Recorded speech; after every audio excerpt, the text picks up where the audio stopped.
Welcome to the 615 Sessions podcast on this Thursday. We're doing an early episode, normally Friday, but we had to make schedules work, and we're happy to do so because that means Steve Lehman can be back on the podcast of News Channel 5. Always makes us happy. The podcast is presented by Zen Sports. Promo code ATOZTN is how you get in on all the action. Hey, bud, welcome back. Buck, good to be here. Thanks for having me. Always our pleasure.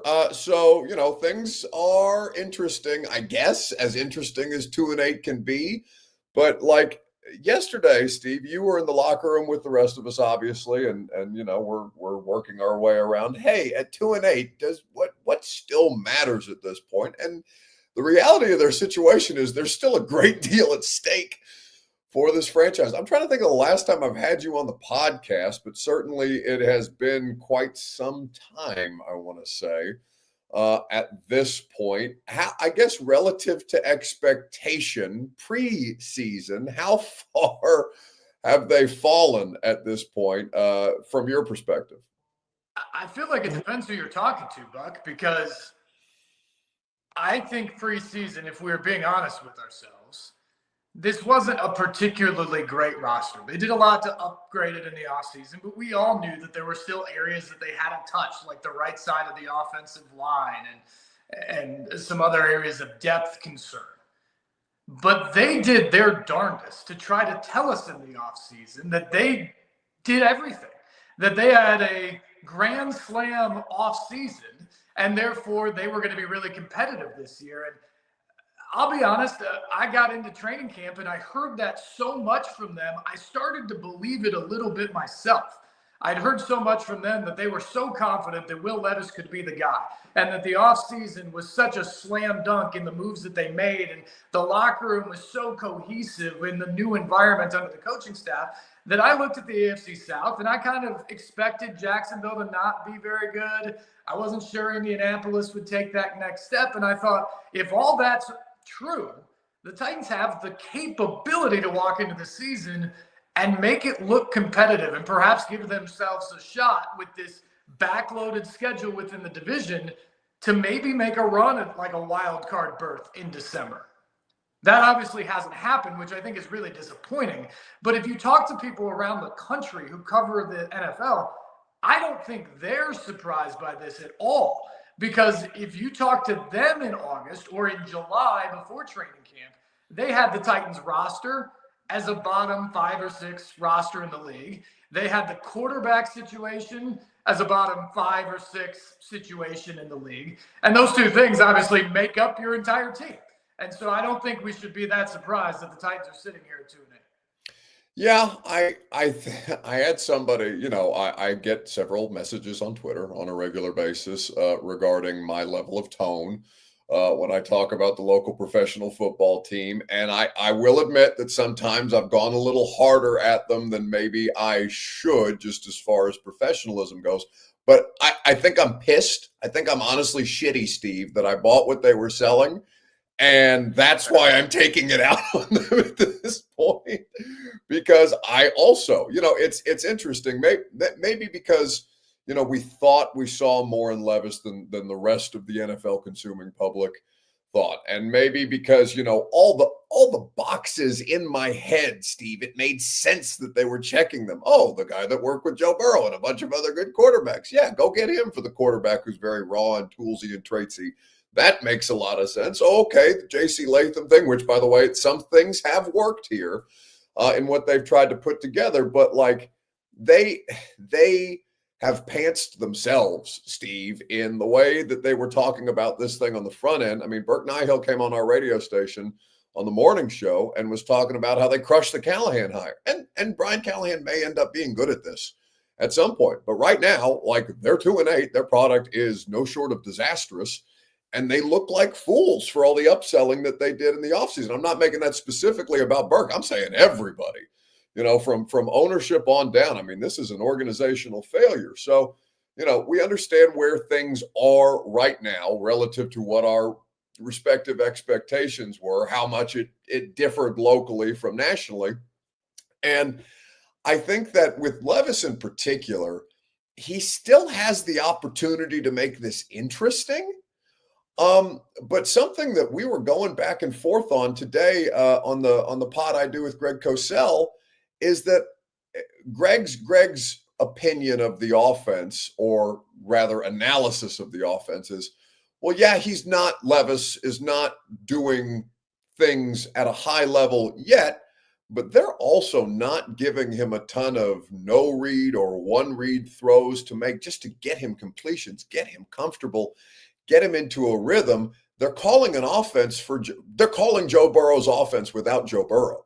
And that, I think, is, it almost makes me reevaluate my level of criticism, or the percentage of criticism that I'm doling out at this point, where I'm looking at Brian Callahan and the staff as a whole and saying, well, yeah, maybe the roster had a lot more holes than everybody expected, but you all also were tasked with coming in here and doing a good bit of work that you have yet to live up to, as far as I'm concerned.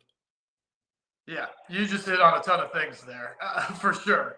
I think, number one, if I back up just momentarily, they did themselves the biggest disservice with that campaign in the offseason, because they have been a disaster in lots of areas. The special teams, the lack of any sort of trust on the right side of the offensive line, particularly the turnstile that is right tackle. I don't want to throw too much on Dylan Radins there, because he's actually improved this season. But if they don't go on this like barnstorming tour talking about how they're going to be contenders this year because of everything they did and how good Will Levis is, and that Brian Callahan's going to be coach of the year because it was the best hire of the offseason, you maybe wouldn't look at the disasters that we've seen on the field as quite as disastrous. Yep.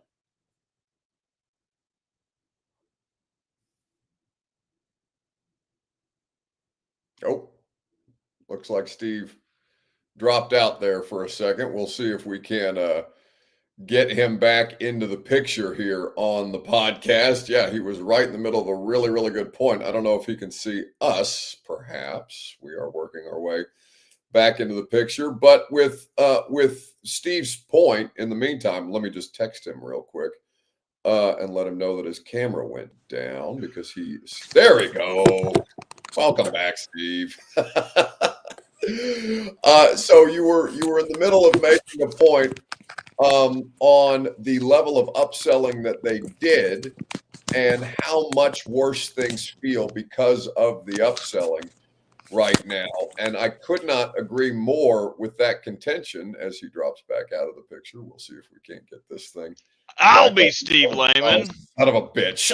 I'll be Steve Lehman. To put it in layman's terms, Will Levis, they've been selling us a bill of goods that was expired long ago. Bert, get out of here. Bert just started pretending that he was Steve Lehman, a naked Bert in the background, acting as one of the most reputable sports anchors that we have. But I didn't mean to interrupt your point, Steve. Continue.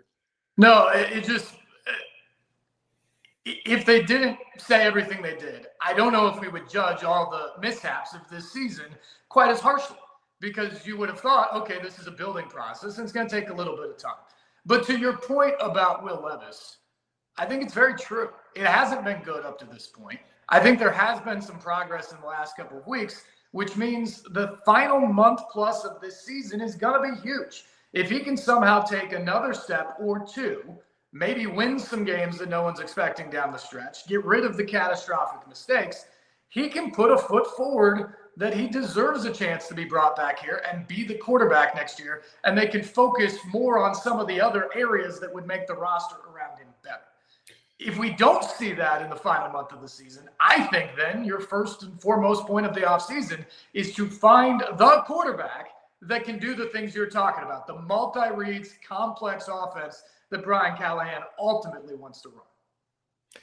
And I mean, because the best case scenario here is that Levis figures it out, right? Like, I mean, that would solve a good deal of their problems and allow them in a season that is lost, though, to use the draft capital, the high draft capital that they're expected to have, as we are a little more than halfway through this season at this point, on all the other holes that this roster clearly and obviously had. I mean, Steve, I was stunned to discover that the only two times in the Titans era that they have spent a first-round pick on a pass rusher was Kearse and Derek Morgan. And we, the defense has plenty of redeeming qualities at this point, and to their credit, they're the best pass defense in football without a legitimate pass rush, which is a tribute to everybody involved. But from right tackle to wide receiver to legitimate bona fide pass rusher, and I think Harold Landry is a quality player, but he is not TJ Watt. He is not Myles Garrett. Like, we're talking about legit game wreckers that are required beyond just the quarterback, even though the quarterback is the most important position. But I guess let's just focus on Will here quickly before we move on to other things. My thing with him is I don't trust him, but I reserve the right to let him earn back my trust, because there are 7 more opportunities to do that. Now, whether or not that ends up being sufficient by season's end or not, we'll find out. But we have to, for all intents and purposes, F around and find out with this guy for the 7 starts that are remaining. And the fact that they have 5 divisional games left on the schedule, I know they're dead in the water basically at 2-8, but they could make things at least a little complicated for everybody else in the AFC South should they start to put some of these pieces together. I just don't know if there are too many individual hurdles for them to overcome beyond just, well, okay, Will's had 2 solid games since he's come back into the lineup. That's good progress. And then they completely get undermined by everything going on at right tackle, or the play calling is, still kind of wonky, especially in the red zone, at least it's easy for us to second guess on the outside. I know they have been pretty steadfast in not second guessing their process. I don't know if there are enough fixable problems right now beyond just Will. I agree totally. And I know you weren't around the last time this team had a season with just 2 wins in it, and hopefully there's more than that by the end of this season. But let me tell you this. Let me tell you that I think I'm glad that they have these division games down the stretch, because if you heard them the other day, they're talking that this is 2 years ago and they're the Jaguars, when the Jags were 3-7, and they feel like they're getting close and they can turn the corner and make that great run. And maybe they're a wild card, or maybe they win a division at the end, starting this weekend by beating the division leader in Houston. I don't think that's going to happen. That was kind of like a Blue Moon and Haley's Comet happening at the same time a couple of years ago with the circumstances. We're not going to see that again. But it does at least make it interesting and gives them the opportunity for the next couple of weeks, if they could pull off an upset or 2. Now all of a sudden you could really talk about an opportunity in the month of December. So the season isn't completely over right now the way it may feel.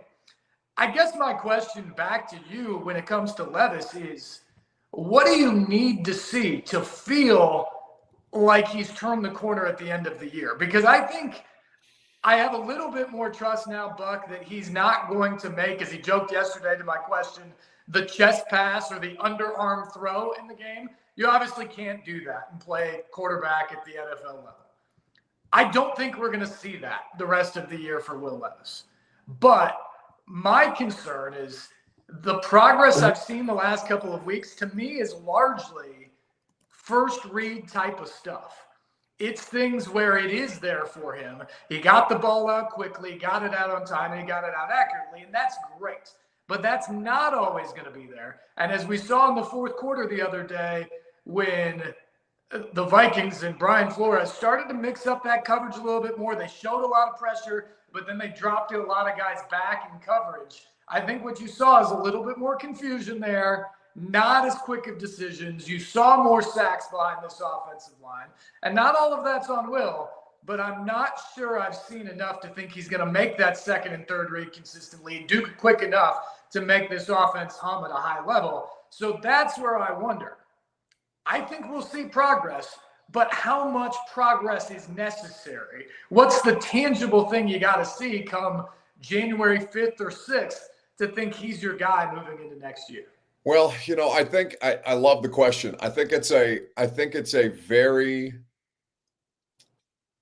tough one to kind of diagnose, right? Because my answer to that would be, well, I need to see him get them out of problematic situations more than he puts them into problematic situations, right? And not just like, on aggregate. Oh, does he help you more than hurt you? Though that would be a bonus at this point, because I do think he's taking, baby steps, incremental, whatever you want to call them, in the right direction. But then you see things like, and again, I'm stealing from Cosell on the film analysis here. But Greg was talking about a play in the first quarter. It was a deep incompletion of Ridley on a second down, and they're lined up in pistol. So he's got the running back, I think it's Tajay Spears, behind him. The pressure that Brian Flores is showing him is they got two guys mugged up around the center, two guys in both A gaps getting at least showing pressure, and they ended up sending pressure on that particular play. Levis is supposed to identify the pressure there, move the running back from behind him, which is harder for Tajay to be able to adapt to either one of the rushers there, and get him into the shotgun to make sure that he's got some protection there. Maybe he doesn't make the throw anyway, but at least he buys himself some time and he's properly identified it, right? I need to see that level of recognition. I need to see him problem solve beyond what they are able to help him do. Yeah, it's almost kind of like this Goff and McVay thing from a couple of years ago, where McVay is doing everything for him until the coach to player communication thing goes out in his ear. And then, they're doing everything before 15 seconds left on the play clock. So that Goff can have as clear a picture as humanly possible and then make that progress. McVay is a supercomputer. Callahan maybe at some point. I don't know. He's clearly a bright guy. But I need to see Will do a lot more of that unto himself to make me feel like, okay, he can get them into better positions. He can give them an advantage here, or he at least can give himself the best chance to succeed based on what he's able to diagnose from the defense. I know that's a very specific example of a much broader theme, but that to me would be huge progress. Yeah, and it's stuff that honestly it's hard as just a regular fan on Sunday to even quantify. That was something that I heard from the coaching staff last year, obviously, right after Will came in and threw for 4 touchdowns and whatever, like 3 of them were more than 50 yards in the air in the first game, and everybody thought he was the next Johnny Unitas. I heard after the fact, they were like, well, the throws were good, but we've got some issues in terms of just identifying what's there, even on run plays, looking at run looks. So he's not even going back to pass, but just looking at what you're doing with the play call and getting you into the right situation. That's something that Ryan Tannehill was very good at, and probably never got enough credit because it's not at all the sexy part about being the quarterback. But that was one of the things that the coaching staff last year saw in Tannehill at the beginning of the year that they didn't see in either of their other quarterbacks. And then they obviously had to deal with that as the year went along. It doesn't show up in the passing numbers. It's not your completion percentage. It's not your yards or yards per attempt. It's not even your sack total. It's just the ability to operate the offense efficiently, whether that's setting up the pass, setting up your blockers to appropriately get a hat on a hat at the blitz that's coming from an opposing defense, or even just putting Tony Pollard or Tajay Spears in the right situation to have the best possible run for the play called. That's an area that he's going to have to take a huge jump in. And I'm not even sure if we'll know truly week to week how well he's doing in that. That's going to be something that they know internally as they grade him out from play to play each week. But that's an area he's got to take a big jump in the second half of this season. And you know what though? That's like the coaching staff needs him to do it too. I mean, I'm not like thinking that Brian Callahan's going to get fired here, if for no other reason than Amy is still paying Mike Vrabel and John Robinson a shit ton of money to go away at this point. It would be it would be an admission of wrongdoing on the part of ownership, and I would be shocked to see an owner with that level of self-awareness, if in fact she felt this was the wrong coaching staff to move forward with, to kind of cut bait after a year. But they need him to show tangible progress, because that's proof of concept for them.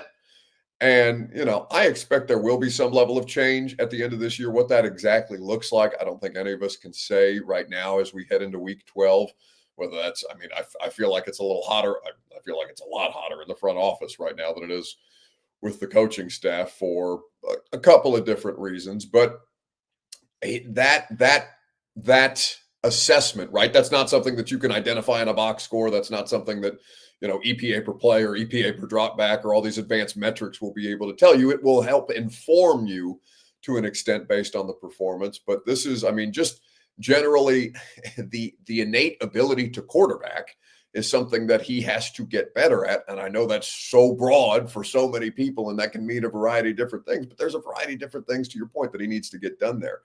The other part of this is they head to Houston. There's been a larger discussion this year in particular about the development of young quarterbacks and whether the league is churning and burning through them too fast, and to that point, whether the patience level from owners has decreased to the point where it's not just on the quarterbacks, it's on the coaches as well. The tenure, the average tenure has dropped to less than 3 years per NFL coach at this point. With, I think it's, if I remember the stat correctly, it's like 26 of them or 28 of them have turned over coaches since 2019 of these 32 franchises. It's an exorbitantly high rate. And he was asked a question, in fact, we'll play it, about, CJ Stroud, Anthony Richardson, Bryce Young, all having gone through various hurdles. Stroud obviously less than, but is he comparing himself to these guys at any given point? And this was Will Levis yesterday when Steve and I were both at the press conference. Yeah, definitely don't find any value in it. Just knowing everyone's situation is different, and there's that's the thief of joys comparison. So I'm not looking at those types of things, but obviously looking at them from just a player standpoint, and how they've been able to play the position. Obviously, CJ's done a great job this past year and a half, and it's been fun watching him and seeing him develop in this league. I'm hoping to have a bunch of battles against him in my career, and I'm looking forward to get out there and compete against him Sunday.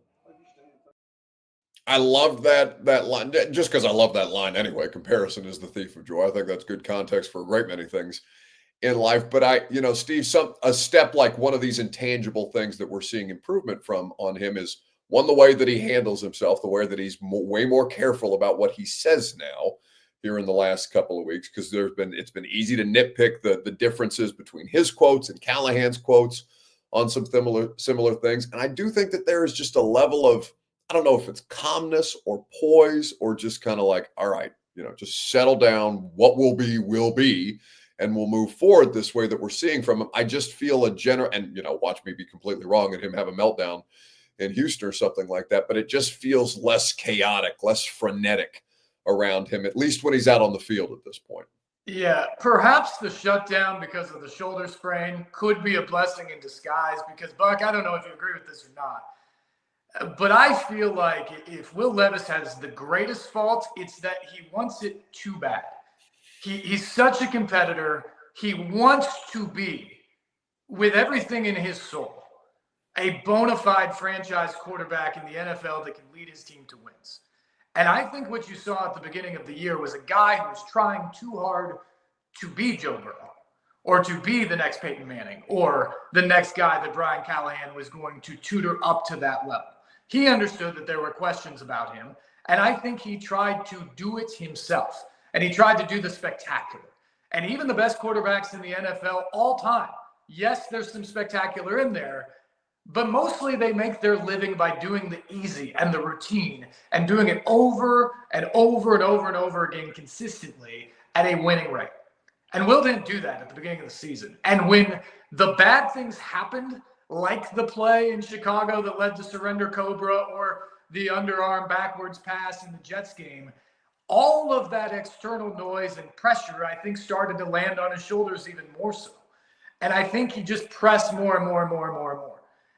And the idea that he had to set back for almost a month and just kind of listen to it all and take deep breaths and go back into the film room and study what was going on. And frankly, watch a little bit of Mason Rudolph, who isn't nearly as talented as Will Levis in the overall package, but at this point has been around long enough in the NFL to understand sometimes you just got to get the ball out. Sometimes you got to do the right thing before the snap even comes, just to operate in the offense. To watch a little bit of that and see the Titans win in Miami, to see the Titans compete a little bit more offensively in some of those games, I think did him a world of good. I think we've seen a better Will Levis in the last couple of weeks. We got to see a whole lot more.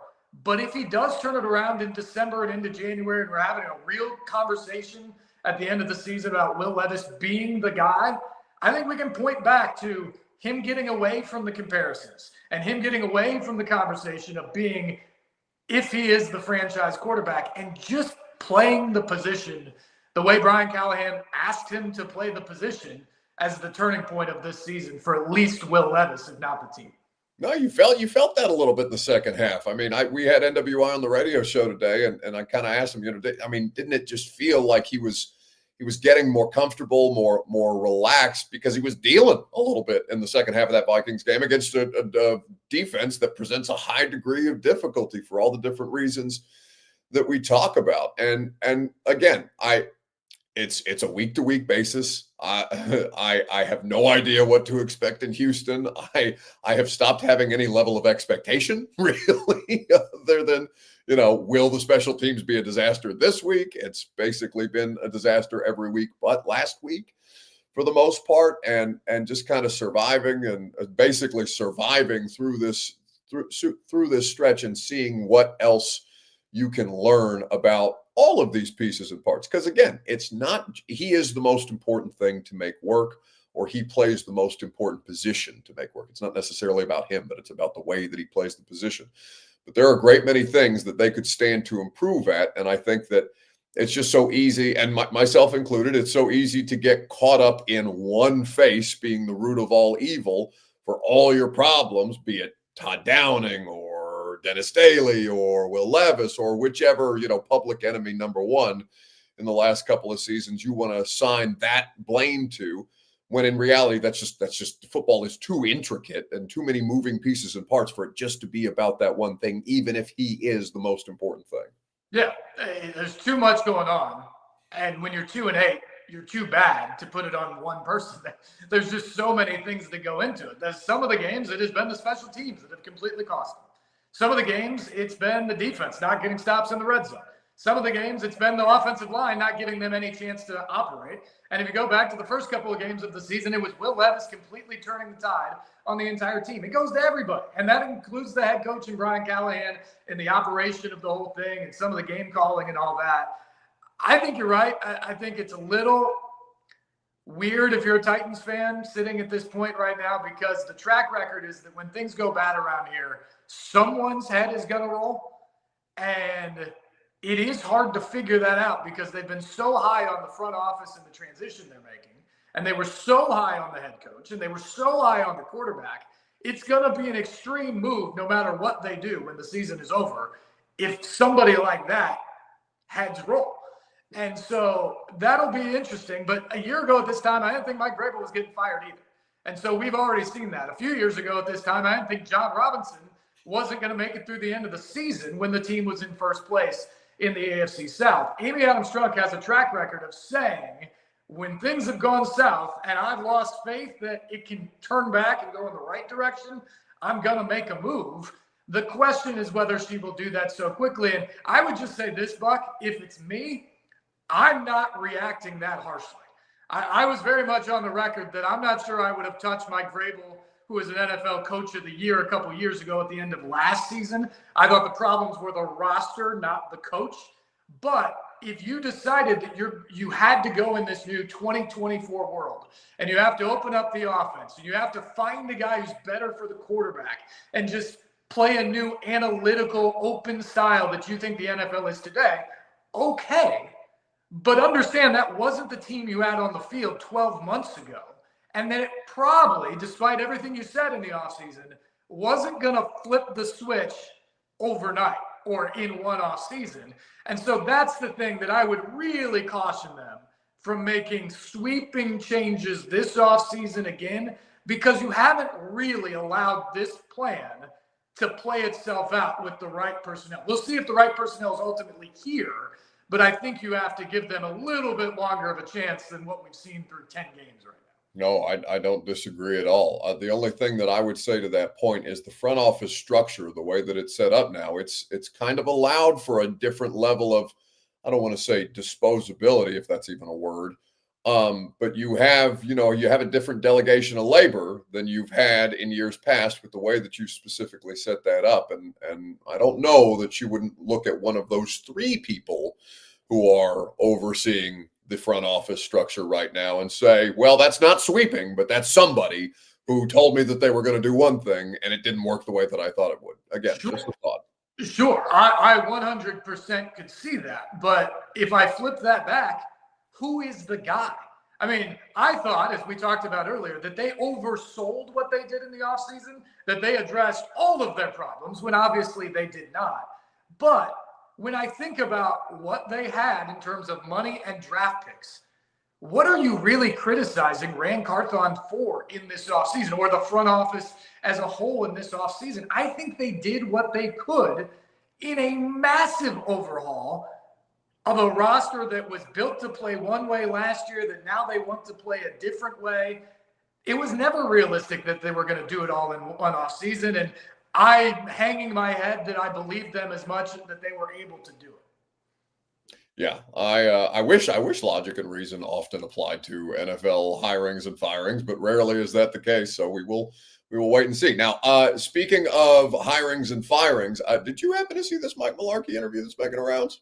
Oh, I did. Yeah, those are my guys who actually interviewed him down there. So Brent and Austin are good people. Okay. Well, we will give them credit because I would like to play for the audience who may not have seen this Mike Malarkey clip. This was making the rounds. It was put out last night on Twitter, courtesy of Action Sports Jacksonville.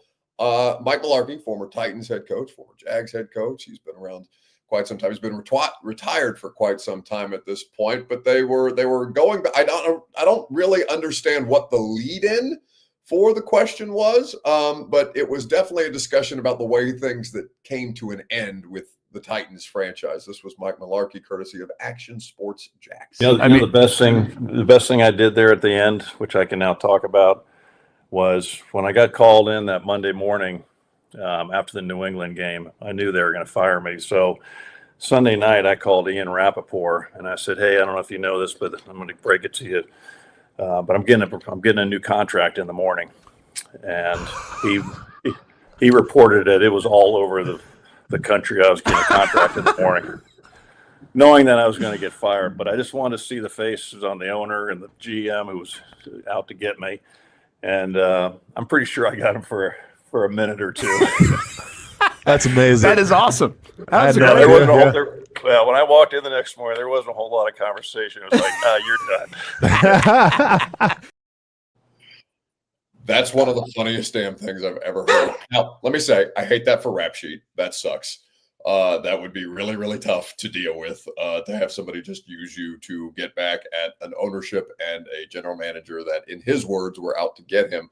But Steve, I remember that sequence of events. I think that was my first full-time season, as a matter of fact. And starting with that Jags game in Week 17, the win and in situation against Jacksonville, one of the coldest games at Nissan Stadium in its history, the Rap Sheet tweet coming out a couple hours before kickoff. We're all sitting in the press box and the rumbling starting about, well, if he loses this game, he might get fired. Then he wins. And then they go to Kansas City. And then you hear it again before the game kicks off. Well, if they lose today, Mike Malarkey's probably getting fired. And then he wins, and they go to New England, and they finally got him after the New England loss. But just that Kansas City press conference after the fact. Were you there?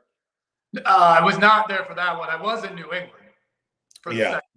The Kansas City one, where he has a little bit of he just has a little bit of a moment where he's asked about, do you feel appropriately supported by the organization and specifically ownership? And he went on a bit of a diatribe about very much not feeling supported about the direction that they were trying to head after winning the first playoff game for that damn franchise in, I don't know, I think it was 14 years at the time. It's such a funny thing after the fact, though. And I don't want to say good for Mike Malarkey necessarily, but I kind of love it. Oh, I loved it. I just think it's funny. And I don't think Mike Malarkey got the fairest deal in Nashville. He probably wasn't going to be as successful as Mike Vrabel ultimately made them. And so there can be two things true at one time. But ultimately, you make the right decision for the franchise to take the next step. But the guy that you're getting rid of is really not the problem in a lot of ways, and he did a good job. Remember, the Titans had won 5 games in the 2 years before he became the full-time head coach, and he led them to back-to-back winning seasons, and in the second year, a win in the playoffs. So Mike Malarkey deserves a lot of credit for that era where the Titans turned it around and became one of the most physical teams in the league and one of the hardest teams to play against. And Mike Vrabel definitely built on that, and I think took it to the next level. But Mike Malarkey probably doesn't get enough credit for those first 2 years, and then he was unceremoniously dumped after getting his team into the divisional round of the playoffs. And Buck, that brings up a point to when we talk about the decisions here, is to look back on that. There has been, and I want to say this, I think Amy Adams Strunk has been a way better owner than what we saw in the decade or so leading up to her. She has brought a ton of stability. She got the draft here. She changed uniforms. We got a new stadium coming. There are a lot of positives of having an owner who is as involved as she is and loves the team as much as she wants. She has also overseen them winning more games. That's a positive as well. At the same time, just about every decision she has made in changes within the organization has been staggered. And so if you think back, sort of her first order of business was saving Marcus Mariota's life and canning Ken Whisenhunt in season and making the interim guy Mike Malarkey because he had experience and she thought he could save the quarterback. Well, then he does an admirable enough job that she sticks with him in the offseason as she's making a general manager change. And John Robinson comes in, and he very clearly doesn't want to be tied to Mike Malarkey. So then you've got that rift going on in there. Vrabel comes in. He kind of becomes the favored child at some point. And then Robinson, who was at the top of the poll, becomes expendable, and so on and so forth. Same thing happens with Rand and Mike, and now Callahan's in.